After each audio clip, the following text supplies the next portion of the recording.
you may have heard of this Martin Scorsese guy. Scorsese is, I think, how you pronounce it. He doesn't like Marvel movies very much. No. And no. people are mad. People hate him. People They hate his guts. fucking- How dare he? How dare he Yeah. go against the $1 billion franchise? Exactly. I am a victim. I am a victim on behalf of the $1 billion franchise. Get your dicks out of capitalism, people. But yeah, Killers of the Flower Moon. What do you think? Fantastic. Yeah. Martin Scorsese does it again. He makes a 3.5-hour movie Yeah. that is one of the most beautifully paced films of the year. It is a film that feels long, Yeah. but is constantly engrossing. Yeah. Never for a moment stops being engaging. Yeah. It's all of the performances are fantastic. Lily Gladstone, I think, gives one of the absolute best What a performances. superstar. Jesus Christ, she's incredible in it. Yeah. It's interesting because there's been a lot of discourse about her role in the film, in the sense of she's in it a lot in the first half, but then in the second half she isn't. Yeah. But one of the things that I feel like with this is, yeah, she's not in it as much in the second half, but she dominates that second half. Oh, no, absolutely. Because she's always there. She's always in your mind. You're always thinking about Yeah, her. But as well, like, she's such a dominant force. Like, I mean, one of the things that I was struck with in the film was her performance, like the smile that she's got in every scene. Yeah. Where she knows everyone. She knows every moment. She knows what these people are here for. Yeah. She knows they're there for money. She knows it from the start. She knows deep down exactly what's going on. Yeah. And it's like, even in her very last scene, she knows what's going on. Yeah. She doesn't have to have it be told to her. She's got this. There's a lot of independence with her, Yeah. which is very interesting. Where she's not just a traditional housewife. She may take on that role when she's with Leo DiCaprio, who looks insane in this. With his teeth and his fucking, he looks insane, but I love it. But like, she takes on that role, but she's arguably the most dominating force of the film. She has such power in every single scene. She's fucking phenomenal in it. Yeah. And Robert De Niro is also fantastic, and just every performance I think is incredible. It's an incredible There's film. not a bad performance in the film. I think it's fascinating how Scorsese has made this film, which is obviously a true crime film, but he's made it in a way that's not just a true crime film, but it's also it's constantly tackling the idea of true crime as a form of entertainment, which I think is fascinating, especially when we live in a world where I mean, look at the whole Dharma series last year. Look at all the Netflix documentaries. The Netflix true crime documentaries that they churn out. How we're constantly turning these murders, these horrific events, these horrific people. It's entertainment. We turn it, we glamorize it, we romanticize it, we TikTok clipify it. I mean, you were getting Jeffrey Dahmer edits last year. Like, that's horrific. No, yeah, and it's one of them. The reality is a lot of these true crime stories. Yeah. They just end.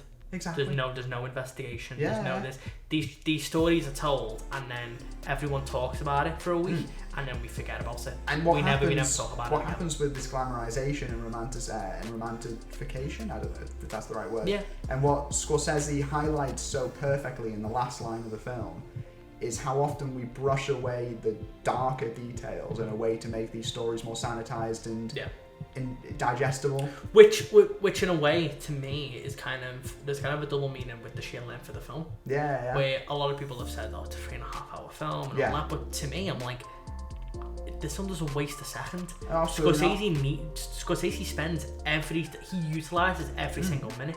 I was thinking about this after I watched the film, and I was like, what could you cut out of this film nothing that would not take away something? Yes, some scenes may reinforce the same thing that has been established early on or something, but Scorsese utilises every single minute. No, exactly. Because he's making sure that we take time in this world, this culture. It's a 3.5-hour long story. Yeah. I think it's the thing that's gone over people's heads. Yeah. This isn't a 2-hour film stretched out. No. It is a film that requires that length. Yeah, exactly. I mean, it's, it is exactly what it is. It's what it should be. Yeah. It is, and I mean, I mean, that ending is one of the absolute best endings I've ever seen to a film. Oh, no, absolutely. It was because you know what? It is so fucking ballsy. Because it's one of them, for a split second, I was like, what is this? I was like, okay. Like, it was strange because of the way it cuts to it. But when I saw Scorsese himself show up, that's what I was like, Jesus Christ. Like, I fully understood it then. I was like, or like, I was figuring it out before then, but that was just, that sealed the deal. It adds such so a brilliant many layers of depth to everything. Such a brilliant way to completely subvert the traditional ending of Wall of Text. Yeah. This person went on to live to 65 and was here. This person you're like, here. oh wow, that's so interesting. Exactly. It totally flips that on its head. And I think that's what's so brilliant about it to me. Obviously, everything to do with how it represents the Osage people is stuff that I can't even begin to comprehend fully. No. Because I am white. I am from a white family. I've seen a lot of different kind of takes on it and stuff. Which again, it's one of them. I can't really add anything with that. But like, I think it's been really cool to see a lot of diverse takes on it. Some that are positive. Some that are negative. And some that are split in the middle. And I think all of those perspectives have been incredibly valid. And that's the thing, is like, there's going to be a lot of people who are Osage and watch the film and don't like it. And that's completely fine. Like, that's their opinion. Like, and it's certainly not uneducated, you know what I mean? No, it's one of them. Like, so I can't start with that, but I think it's been really cool that the film has began that conversation with a lot of people, where it's like, this film, which has taken, like, you know, I mean, it's been really cool to see. Like, I do think it'll lead to more Osage filmmakers, I hope so. and Indigenous filmmakers. I hope so. Getting more opportunities in the future. I do think it will. I hope so. Yeah. I mean, and that's kind of the thing. That's been the sentiment I've seen from a lot of Osage, like, you know, like filmmakers and just people in general, where they've said like, this is you know, this is a stepping stone. Yes, it's a white director. Yes, there's a lot of white actors. Yes, it's a very white perspective. But also, it's a white perspective that also takes care to acknowledge the Osage side and embrace it, instead of packing it away and focusing. Because a lot of the focus is on Leo. So this, so the majority of the discourse I've seen about is whether or not it should have taken place from Molly's perspective or Ernest's perspective. And my take on that, which you can fully dismiss because of my ethnicity, that's absolutely fine. But my take would be that I think if this was Molly's perspective, you would be injecting things like suspense, plot twists, thrills into a story that I think works perfectly when it's completely absent of those things. Because I think what Scorsese does so well is tell this story in the most harrowing, bleak way possible, where it's completely absent of any form of entertainment value. Because I love the way he in some ways punishes the viewer by having people come in expecting to see this horrific crime, this horrific genocide, fucking glamorized and turned into entertainment. Well, that's the thing. People walking in with fucking popcorn to a film about genocide, and Scorsese goes, no, fuck you. This is actual shit that happened to people. You were going to sit here, you were going to endure it, you were going to think about your fucking role. If a white person's watching, you're going to think about your fucking role in any kind of racism moving forward. You're going to think about how you could possibly be complicit to anything going on around you. You were going to, you were going to see this. You were going to understand these people who have been fucking horrifically mistreated. You are not going to get suspense. You are not going to get thrills. You're going to know everything that's coming before it happens. You're not going to get to experience any kind of entertainment.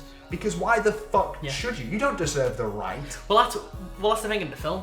There's a lot of the murders in the film are incredibly. It's just a shot. They're grim. The majority of the time, it's a still shot from a bit away, where all you get is gunshot up. One shot and then they just fall, and it's totally it's completely unattractive. There's no pizzazz it's to a it. 3.5 hour confrontation with the audience, and I think it's fucking phenomenal. No, it's fantastic. It's my film of the year, and I'll be shocked if anything beats it. For me, it's second place on my list next to Oppenheimer. But for me personally, I love them equally. Yeah, I think it's kind of one of them where it's like the only reason why it's like that is just because they've got to be ranked. You know what I mean? Where it's like, but for me, they're completely like interchangeable. Oh, absolutely. For me, like they're both like, because they're both just fantastic. They're both dominating pieces of work. Where like Oppenheimer's more of a character study, whereas I feel like this is less of a character study, but more of a kind of society study. That sounds silly. But I get it. It's that thing of like we live in a society. But like, you know, I mean, again, I don't want to get too like deep into this, but like, I mean, even the timing of the film. Oh no, absolutely. With what's going on right now. Like, and the way that people are turning it into, whose side are you on? Exactly, and people Instagram become polls, TikToks. People, this person posted this on Instagram, which means we need to put them in this Twitter thread. Yeah, and it's turning this actual it's becoming conflict teams into entertainment for people. Yeah. And this to me is what the film is about. It's about this constant, or at least what I took from it, was this constant human desire to turn horrific things that have happened that we should be studying, we should be looking at, we should be taking things away from, and instead going, no, I want to sit and enjoy this. Yeah. I want to find a way to make this enjoyable for me because I don't want to confront actual fucking problems. I don't want to watch a film that makes me feel uncomfortable. Well, exactly. And that's I mean, because it's an incredibly haunting film. I mean, like, it's very interesting because for me, like, the most haunting thing, in my opinion, that he's done, though I would say this is very much on the same level, is the last half an hour of The Irishman. Yeah. Just the way both are incredibly like harrowing and just grim, and it's like. And to me, like, it's funny watching like The Irishman and watching this because a lot of Killers of the Flower Moon feels like that last hour of The Irishman stretched out into like a 3.5 hour feature where it's just relentless in how bleak it is. Yeah. But at the same time, it has to be. This is real. This is reality. Like the reality is. Did you see that fucking podcast clip where it's like the two fucking nerds? And they're like, we need more laughs, we need more action. My favourite movie is The Greatest Showman. That killed me off. Beautiful punchline. That killed me Beautiful off. punchline. And it's like, what the you want laughs? Mm-hmm. You want to have fun in a story that is dark and that's exactly that human desire is exactly what Scorsese's on about. There's nothing. See, look, the thing is, there's nothing wrong with wanting to be entertained. No, absolutely. That's not the problem necessarily. The problem is where people are drawing their entertainment from, and where people are. The fact that the people sit there and go, "Oh, I love true crime podcasts. I find them so entertaining." Mm-hmm. You're enjoying hearing about horrific real life crimes. Yeah, you know what I mean. And I'm not saying the problem's with individual people, because it's not, because the problem is with the fact that we as a society have normalised that. The thing is as well is, and to be fair to a lot of these true crime documentaries, a lot of them are legitimately fantastic. Oh, no, and it's not necessarily that like these things should be condemned. No, because I don't think that's what Scorsese's saying. I think Scorsese is instead saying it's all like overindulgence in them, and it's the constant, because we are turning these into entertainment. True crime documentaries have existed for as long as cinemas existed, always. But should they have a different purpose to the one that we, or at least as casual audiences, normies, as they are giving to them? Should they have a different purpose? Are we right to give them the purpose of to entertain us? Or are we, or what should we be taking away actual fucking lessons from this and realizing that crimes are more complicated than a Marvel movie? Yeah. You know, you get what I mean? Yeah, no, I mean, because it's kind of got like a similar feel a little bit, the film, though like not quite as deep, but it's like Zodiac. Yeah, the David Fincher film, especially with the death scenes, in terms of how cold they are. Yeah. And it's like, again, you're ripping away the glamour of true crime, because true crime's always had that. Yeah. Like, especially like podcasts and stuff, where I've always felt the wrong way about true crime documentaries having like sponsors on them. Yeah. And I'm a bit like, you're making money from people's like harrowing like experiences. Yeah. Of course, I don't think a lot of these people like, you know, are doing it out of malicious intent with like fuck you and all that. No. But like, you are making money from this it. is what I'm saying. I think that Deep down, we've normalized Yeah. the idea that this can be okay. And I think that's the problem. Yeah. I think that's what Scorsese is getting at with the ending, and the tone of the whole film is that we take these horrific crimes, and we go, all right, how can we view this in a better light? I think as well.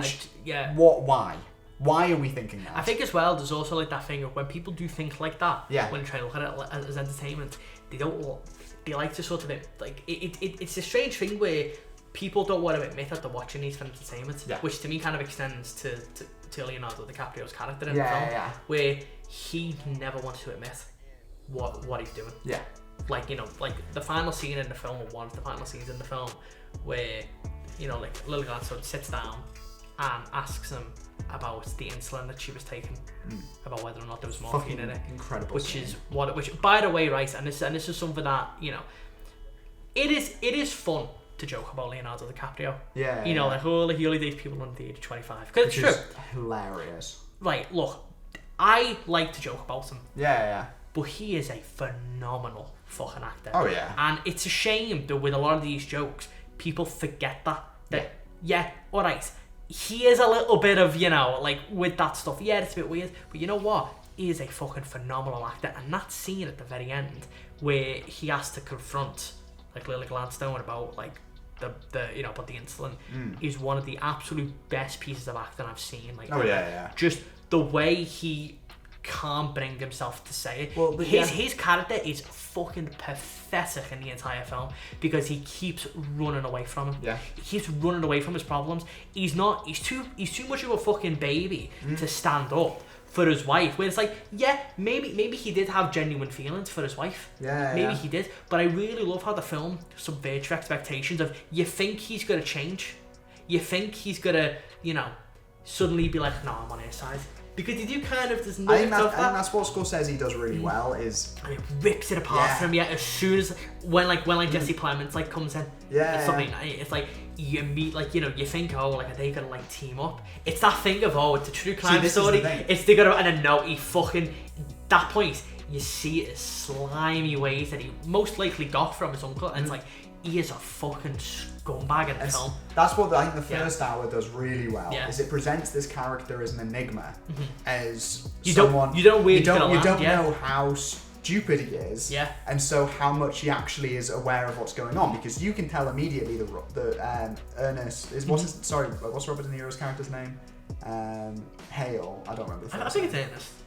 Is it? Then what's Leonardo DiCaprio's name? Is that not Ernest? Am I going? No, it's hold on. Okay. But no, I think Robert De Niro's character, obviously, you know, is a scumbag off the bat. And so I think, you know, the first hour you know, I mean, you're thinking, oh, how much does this guy know? William did is that? Yeah. Ernest is Leonardo DiCaprio. And then and I'm Molly. So then, you don't know how much Ernest knows. You don't know how complicit he is, or how much he's just stupid, which opens up audience members to relate. Which I think Scorsese handles beautifully, because in that second and third hour, he makes anyone who has even begun to relate to Ernest and go, oh, I can see myself in this slightly, go, you're a piece of shit. There's also as well, there's that idea of relatability too, in like a lot of the opening scenes with like the party scenes and stuff, where like he's got this kind of nuclear family almost, where it's like, some people probably think like, you want that deep down, you're like, oh, like, you know, you got a wife, you got children, you're in this happy family, but it's like, but deep down, this is like an Insidious thing where every single Osage person in that party, their days are numbered. Because one day, whether it's their husband or it's someone that they know, they're gonna shoot them in the back of the head. And they're gonna take the money from them. And it's an incredibly, it almost like makes you feel sick when you're watching it, and it's such like an insidious thing where it's like, it's kind of the idea of like these white people have basically invaded this space, this, you know, where like this space of like for the Osage, and have gotten in, invaded it essentially, and then ripped apart entire families. And it's incredibly harrowing. I think it's one of the most... Scorsese never lets you forget that. I think it's one of the most uncomfortable yet necessary films I've ever seen. In terms of, I think, people should watch it. Mm-hmm. I think especially any white person should watch it, if not just to try and get, you know what I mean? It's also just a good film. Obviously, you know what above I mean? anything else. Above anything else, it's just a fantastic piece of filmmaking that is absolutely worth a watch. But I think it's so necessary for the current year. No, yeah, it's the current it's, time period. It really the couldn't current have mental state of society. Yeah, it really couldn't have came out at a more relevant time. Yeah, when you look yeah. at just I mean, like with the current like conflict with Israel and Palestine. Like when you look at that, like and the way, especially now when people so openly sit there and justify horror and like these events, when at the end of the day, all it happens is people die. Yeah, yeah. But it becomes entertainment. It becomes what side are you on? Yeah, And it's just. And it's that we're constantly in that same fucking trap. Whether it's with Ukraine, whether it's with Israel and Palestine, whether it's with fucking we're always picking sides. Especially with social media, everything becomes you're on this side or you're on this side, and it's like we should be picking sides based on Team Edward or Team Jacob. Yeah. Not fucking, you know what I mean? And Team Edward. Team Edward all the way, by the way. Yeah. But Fuck anyone who's Team Jacob. That's a red flag. why would you be Team Jacob? That is actually like. Why would you be Team Jacob? First off, Team Edward. Edward's Robert Pattinson. Yeah. Why would I want to be with Taylor Lautner? What? Fucking unemployed ass. Scorsese should make a film about that. Yeah, that would be fire. But no, genuinely, this is an absolutely fucking incredible work of cinema. It's fucking brilliant. Please go see it. Yes, it's doing quite well. The thing is, it's very expensive. It's probably not going to make its budget back.